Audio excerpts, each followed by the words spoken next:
Hello! Ça fait un bail que j'ai pas tourné de vidéo. Depuis quelque temps, je suis en alternance entre le nord de la France et l'est de la France, ce qui fait qu'il a fallu quelques semaines pour que je reprenne un rythme qui me corresponde. Mais là c'est bon, j'ai trouvé. Du coup, je me replonge dans tous mes projets. I am back. Et aujourd'hui, j'ai envie de vous parler du livre L'Enfant du lac de Kate Morton. C'est parti.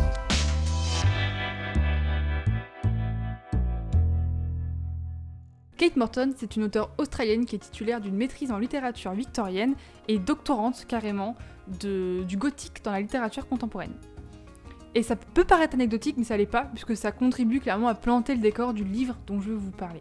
Dans le livre, Eleanor Edvan est une mère de 3 filles au caractère bien distinct et de Theo, un petit garçon de 11 mois, qui disparaît lors d'une soirée en 1933, parce qu'on est bien en 1933, une soirée dans leur maison au bord du lac à Cornwall. Forcément, tout de suite, la police est alertée, il y a une enquête, sauf qu'on ne retrouve jamais le corps du petit garçon. Et cette disparition, ce drame familial, vient briser l'harmonie a priori parfaite de la famille. Ensuite, on fait un bond dans le temps. 70 ans plus tard, Sadie Sparrow, une enquêtrice qui est en congé forcé parce que bavure, donc c'est un peu compliqué, retrouve la maison du lac et replonge dans le dossier de la disparition de cet enfant, qui le fascine parce que comment un enfant peut s'évaporer comme ça dans la nature. Ça l'intrigue, elle décide de remettre le nez dedans.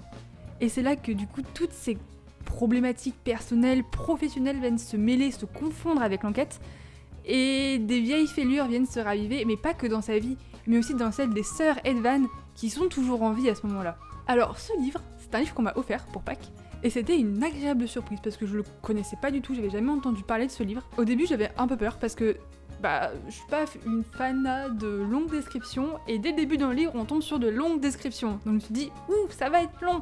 Mais non, pas du tout, au contraire, j'ai trouvé que pour une fois,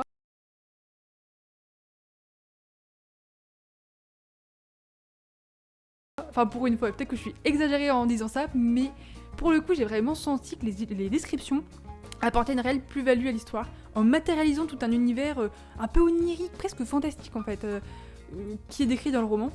Donc cet univers un peu, avec des maisons avec des dorures, des belles végétations, des murs fleuris, le lac, les oiseaux exotiques, tout ça, enfin vraiment on est dans une ambiance très très très singulière et qui est pas courante en fait dans les livres qu'on peut voir d'habitude. Pour la partie enquête policière, il y avait un autre fait qui était surprenant, c'était que par rapport à ce qu'on peut voir d'habitude, où c'est l'enquêteur qui rythme le roman et où on découvre un petit peu les éléments avec lui, là c'est pas du tout le cas. On a toujours les éléments avant l'enquêtrice, donc c'est quand même peu commun aussi. Et pourquoi ? Ça s'explique par le fait que les chapitres alternent les temporalités. Donc on est une fois dans l'époque, donc dans les années 1930, dans la maison du lac, où on vit la réalité de cette époque-là, et après en 2003, avec l'enquêtrice Sadie Sparrow, où on suit l'enquête du coup.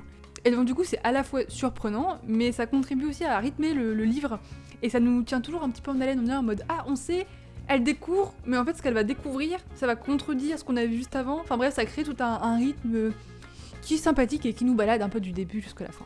Malgré le fait qu'on ait les éléments en avance, c'est pas pour autant qu'on devine plus facilement la fin en fait, au contraire.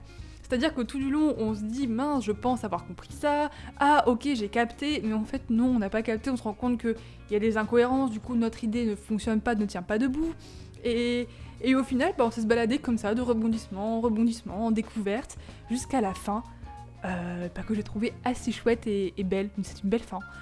Donc un joli livre qui nous offre une belle pause et une bonne petite escapade, voilà. Donc en conclusion, c'est un livre qui peut faire peur par sa longueur. Celui-là est assez épais, il fait pas 1000 pages non plus, mais quand même, ça peut en dissuader certains, ça je le sais, j'en ai bien conscience. Il est doux, c'est-à-dire qu'on lit, on se prend pas la tête, il y a pas de...